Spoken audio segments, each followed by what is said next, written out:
This video, I will discuss about their short story and its element of short story, in which include plot, kinds of plot, setting, point of view, and the last is theme.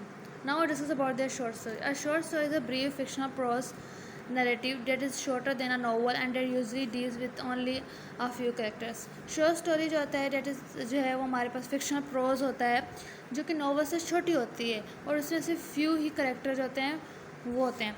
The follow narrative structure which include beginning middle and and. जो short story होती है वो 3 चीज़ों को follow करती है. First is beginning जो होती है वो एक्सपोजिशन होती है that is introduce character setting and situation in their story. The second is middle जो होती है ये राइजिंग एक्शन होती है जो कि प्रेजेंट करती है conflicts challenges and also discuss about the turning point of the story.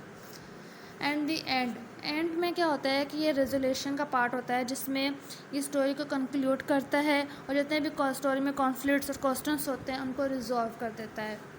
Now discuss about their elements of a story.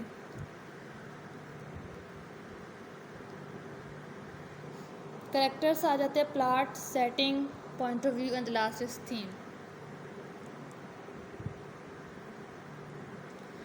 Character is a person animal or thing in a story में जो character होता है वो person भी हो सकता है animal भी हो सकता है या कोई चीज़ हो सकती है. Writer use characters to perform the action and speak dialogue.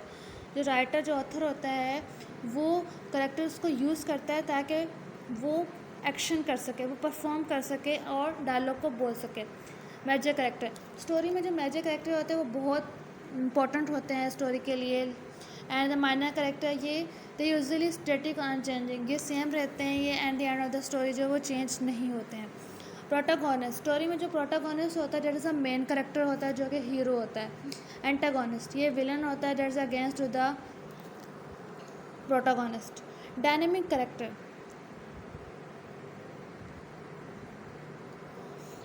A dynamic character is a character who changes during the story.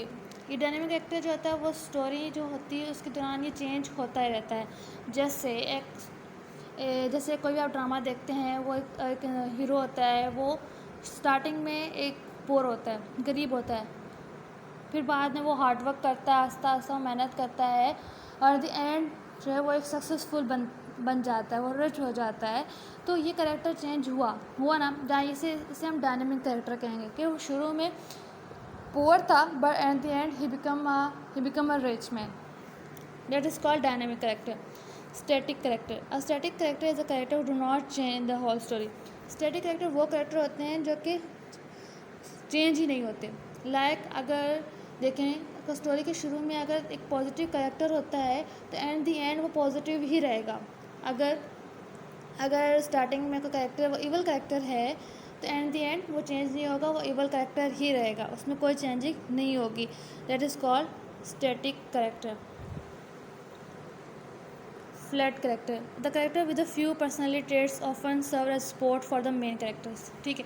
Flat character जो होते हैं इसमें कुछ ही पर्सनैलिटी ट्रेट्स होते हैं इतने ज़्यादा नहीं होते इतना कॉम्प्लेक्स करेक्टर नहीं होता है लेकिन जो मेन करेक्टर होता है जो हीरो होता है उसको सपोर्ट करता है.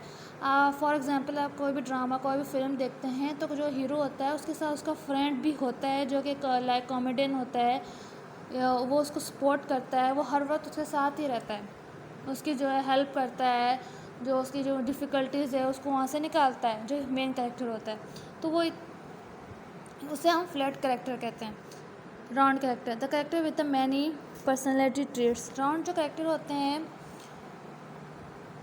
उसमें ये कम्प्लेक्स कैरेक्टर होते हैं उसमें बहुत सारे क्या होते हैं पर्सनैलिटी ट्रेट्स होते हैं. Now discuss about there plot. It is a sequence of events in a story और प्ले. प्लॉट जो होता है कोई भी स्टोरी और प्ले में जो इवेंट्स की सीक्वेंस की बात करते हैं जो सीक्वेंस ऑफ इवेंट्स होते हैं स्टोरी में उसे हम प्लॉट कहते हैं. Kinds of plot linear plot जो होते हैं वो क्रोनोलॉजिकल इवेंट्स होते हैं मतलब जो अरेंजमेंट होती है ना इवेंट्स की जो स्टोरी में वो एक ऑर्डर के फॉर्म में होती है and that is called linear plot. Now non linear plot ये नॉन क्रोनोलॉजिकल इवेंट्स ये इसकी जो अरेंजमेंट ऑफ इवेंट्स होती हैं वो ऑर्डर फॉर्म में नहीं होती है वो आगे पीछे होती है उसे हम नॉन लीनियर प्लॉट कहते हैं. एपिसोडिक प्लॉट जो इवेंट्स होते हैं वो लूजली कनेक्टेड होते हैं. Circular plot, this story start and and with the same situation and even and place. ये स्टोरी जब स्टार्ट एंड होती है तो सेम ही सिचुएशन पे, चेंज नहीं होती, सेम इवेंट होता है, सेम प्लेस होता है। कोई भी कन्वर्सेशन होती है स्टोरी के स्टार्टिंग में या एंड में, वो सेम ही रहती है, और that is called circular plot. Now discuss about there are some essential parts of plot. First one is exposition. I was already tell you about the exposition, that is the beginning part होता है जो that introduce characters, setting and situation. Rising action, the series of events that build tension, excitement in a story leading up to the climax. Rising action जो होता है ये increase करता है story में टेंशन या सस्पेंस या कोई या एक्साइटमेंट को, ये क्या करता है, इंक्रीज़ करता है स्टोरी में, और ये क्रिएट्स करता है ऑब्स्टेकल, जो भी रुकावटें आती हैं, जो भी चैलेंजेस आती हैं, वो उसको क्या करता है, इंक्रीज़ करता है, और जो भी ड्रामे में जो कॉन्फ्लिक्ट्स होते हैं उनको डेवलप करता है, और इस तरीके से हम क्लाइमेक्स में पहुंच जाते हैं। The comes to the highest point, अब हम ड्रामे के जो भी आता है वो हम इसके क्लाइमेक्स में पहुंच जाते हैं, जो कि एक हाईएस्ट पॉइंट होती है और एक टर्निंग पॉइंट होती है किसी भी स्टोरी के लिए। द रीडर वॉन्डर होता है what will happen next, will conflict be resolve या नॉट। इसमें जो रीडर होता है वो सोच में पड़ जाता है कि आगे क्या होने वाला है, क्या जो हमारा जो कॉन्फ्लिक्ट है जो कैरेक्टर्स के बीच में, क्या वो रिजॉल्व होगा या नहीं होगा, वो भी सोचता है जब हम क्लाइमेक्स में पहुंच जाते हैं। Now discuss about the falling action. The events and complications begin to resolve themselves. The reader know what has happened next and if the conflict will resolve or not.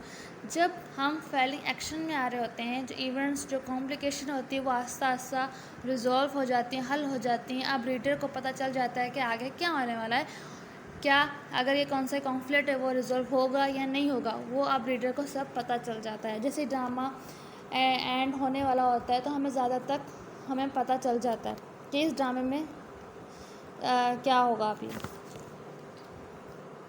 Setting,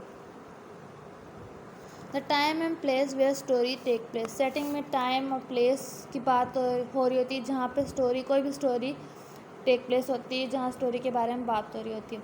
point of view, the perspective from which story a story told. Point of view मतलब ऐसा कोई perspective जिसके through जो story क्या बात बताई जा रही हो। इसके 3 टाइप्स है, first person point of view, second person point of view and third person point of view. First person point of view एक that is a narrative technique होती है जिसके थ्रू जो नरेटर जो होता है वो अपनी बात को कन्वे कर रहा होता है, वो हम पॉइंट ऑफ व्यू कहते हैं। लेकिन first person point of view में नरेटर जो होता है इन सम केसेस में जो वो स्टोरी को बता रहा होता है, जो नरेटर वो हिमसेल्फ क्या होता है, वो खुद जो है एक प्रोटागोनिस्ट होता है। लाइक अगर नरेटर का नाम जेम्स है तो प्रोटागोनिस्ट जो स्टोरी में वो रखेगा उसका नाम भी क्या होगा, जेम्स होगा। तो इसमें जो नरेटर है खुद को प्रोटागोनिस्ट बताता है स्टोरी में, उसे हम first person point of view कहते हैं। लेकिन सम केसेस में क्या होता है कि जो नरेटर जब स्टोरी बता रहा होता है तो वो खुद प्रोटागोनिस्ट नहीं होता है, वो किसी दूसरे कैरेक्टर को रख के वो स्टोरी को बता रहा होता है, तो उसे भी हम first person point of view कहते हैं। इसमें 2 केसेस होते हैं। Second is a second person point of view. इसमें जो नरेटर होता है वो एड्रेस कर रहा होता है डायरेक्टली टू द रीडर, जो रीडर पढ़ रहा होता है, जो देख रहा होता है, उसको नरेटर क्या करता है, सीधा एड्रेस कर रहा होता है। And the third person point of view, in third person point of view में क्या होता है कि third person point of view में ये होता है कि जो नरेटर है ना वो खुद बाहर रह के दूसरे कैरेक्टर्स की बात कर रहा होता है, दूसरे कैरेक्टर्स की फीलिंग, उसके थॉट्स, उसके इमोशंस के बारे में डिस्कस कर रहा होता है, उसे हम third person point of view कहते हैं। And the last is theme. Theme ये जो कंट्रोलिंग आइडिया होता है जिसमें ऑथर के मेन आइडिया होते हैं, that is trying to convey, जिसमें कोई भी स्टोरी होता है जो भी कोशिश कर रहा होता है कि जो मेन आइडिया जो हम रीडर को बता सकें, कन्वे कर सकें, and that is called theme.